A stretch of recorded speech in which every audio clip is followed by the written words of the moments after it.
Hi, this is Randy Finney with Right Side of the Chart, and this is a late session update for Friday, March 18th, 2022. I figured I'd do a quick video, get it out to you guys before the close today, and oops, didn't mean to do that. Go back to the chart I was on.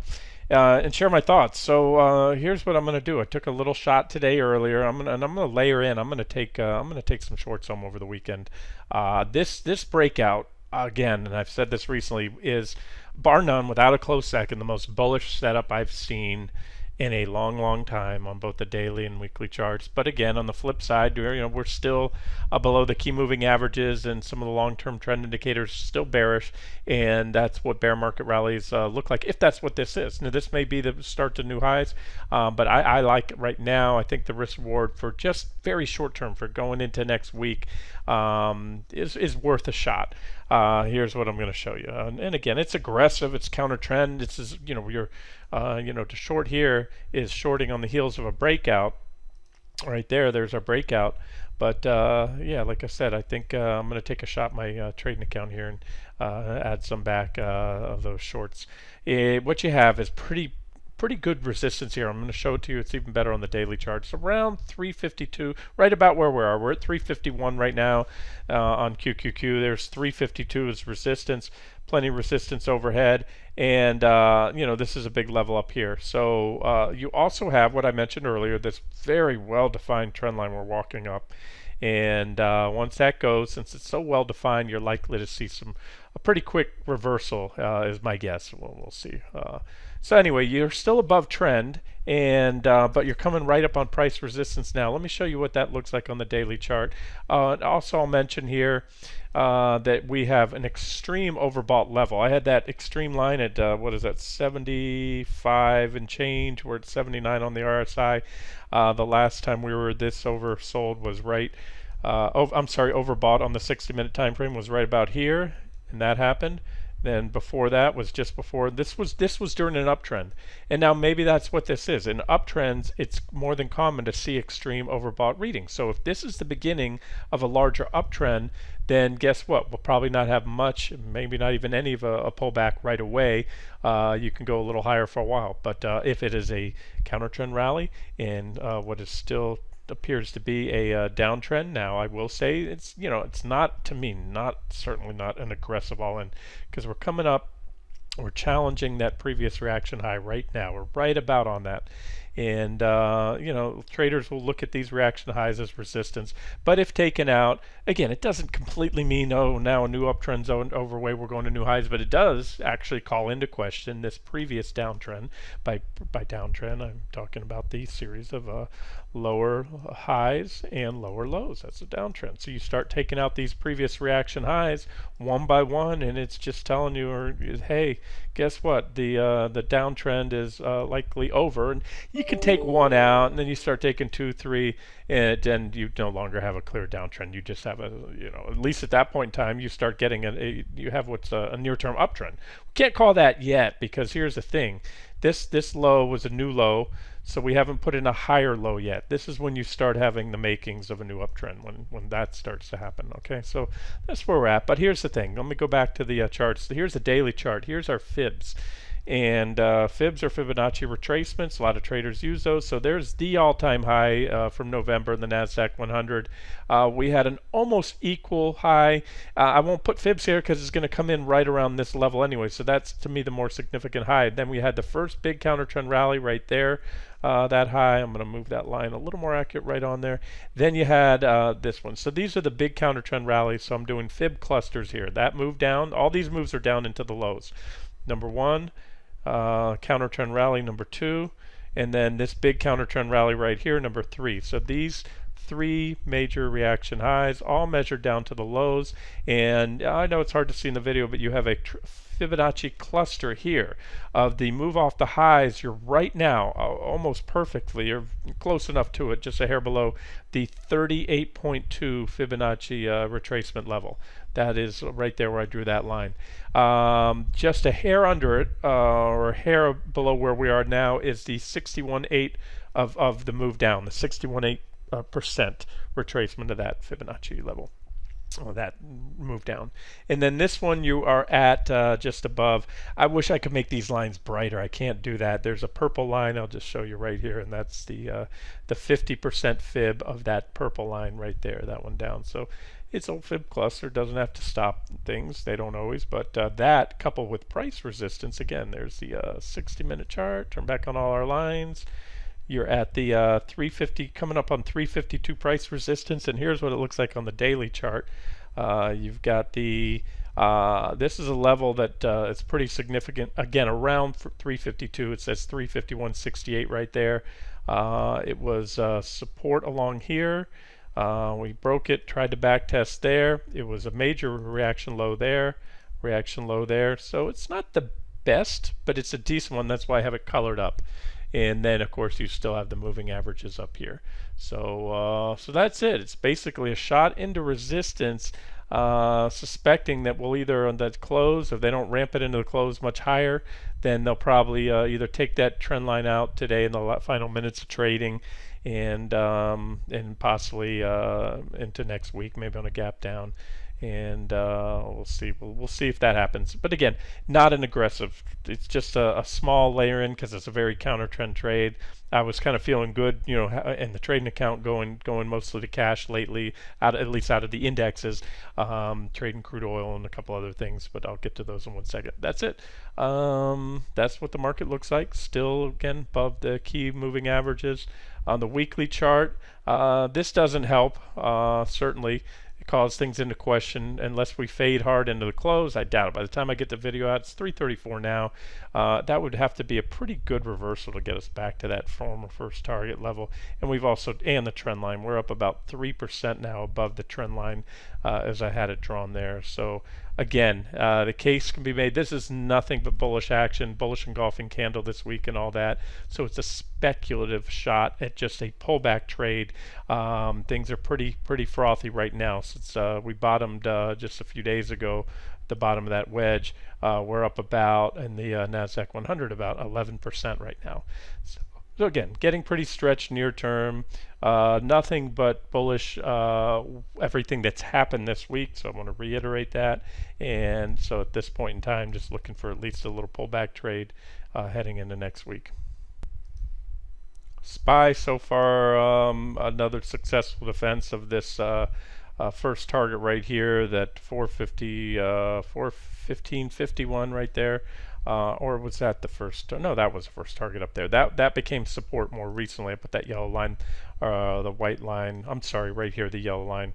415.51. That needs to go. We've successfully defended it, or SPY has, for the last. Well, missed that candle there, but all three of these candles, and we're up above it. But look, SPY is coming on for a back test. Again, this is long-term stuff, guys. This is why I am, using. You can call it bias, what you want.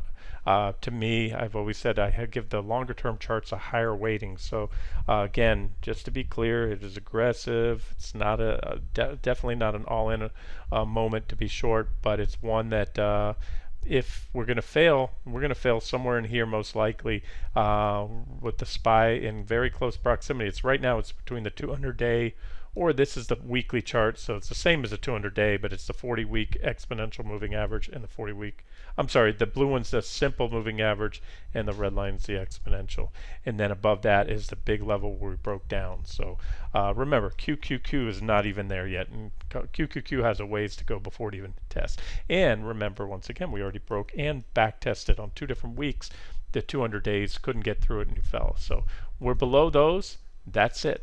That is my trading philosophy. I'm still at this point viewing short, not every short. Again, that's why charts were too bullish a few days ago. I did that pivot, and why in the trading count went long. And I'm being a little selective on where to scale back in and how aggressively to do it, but I gave you my thoughts there. And where to get out, yeah, we start going through the 200s. I'll make a decision on Monday. I'll let you know what I do with those. I'm going to go home with them no matter what happens. Just layered in, with the second lot, and I might do one more here in a second because I think that trend line is going to break right before the close in QQQ. It's that 5. Oh, I didn't even show you the 5-minute chart. This is what I'm looking at. This to me is that same wedge I showed you this morning, the same uptrend line, and a breakdown looks inevitable. It's ripe to break if it's going to break down. negative divergence. Again, 5-minute chart, lots of reactions here off the recent lows, and we'll probably get, boom, this today or next week, and then I think we'll come on down probably to, well, you can see that I already gave them to you this morning, 345.40, 342, and 338. So 338 at least is what I'm looking for here. And a quick update on the small caps. It's still below that big to me level 209 right there.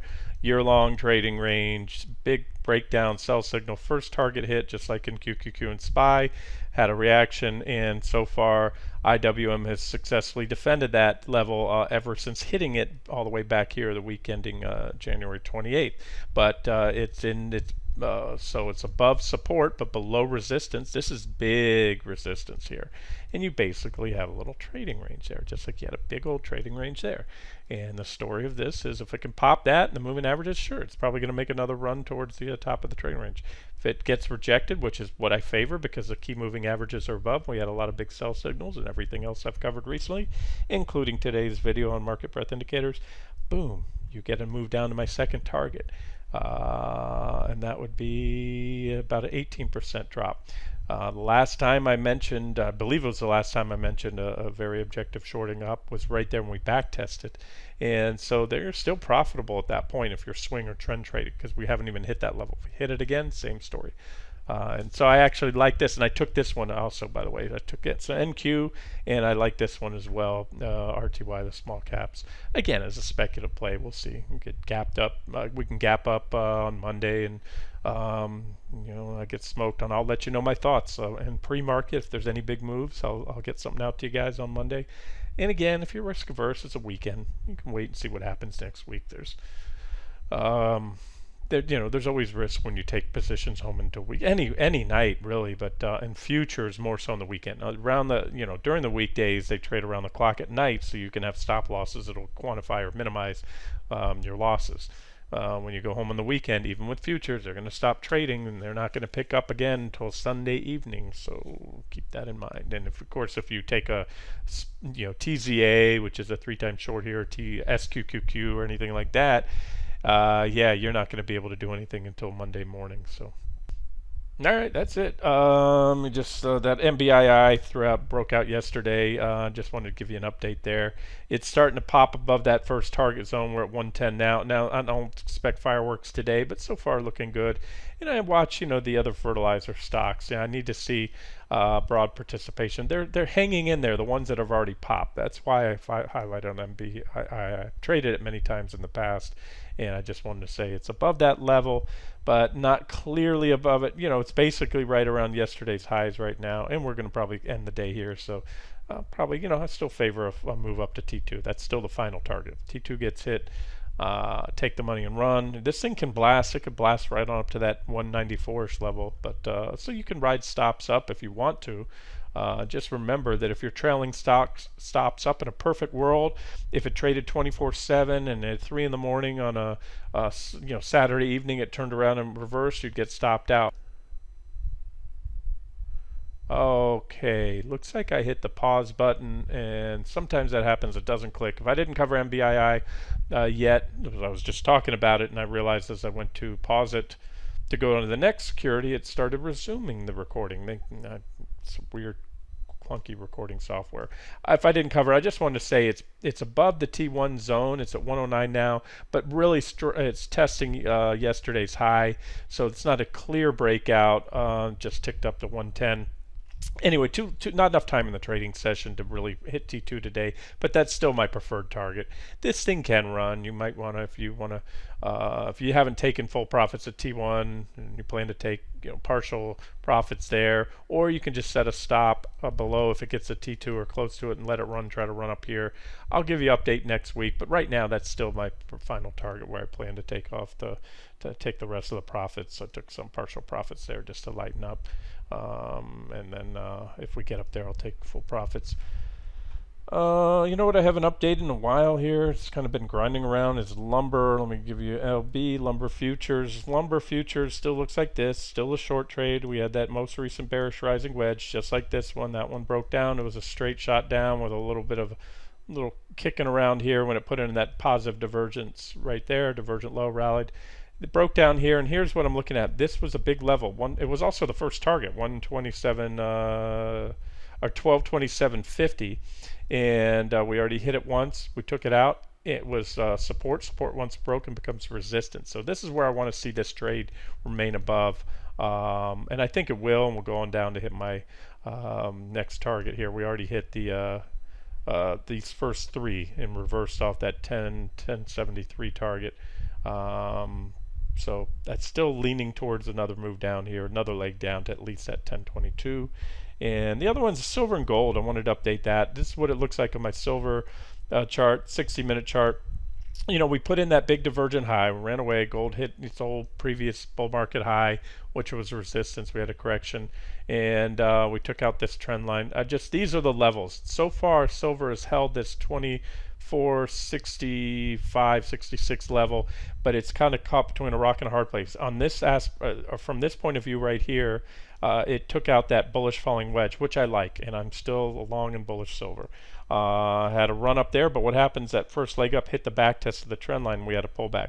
So I'd really like to see it hold. If it can put in a higher high here, that would be all the better. It can go and test this. Look, if it falls there, I'm still okay with it down to 24, but this is what I think will happen next week. And if we could regain that trend line, this one should run. Same thing with gold.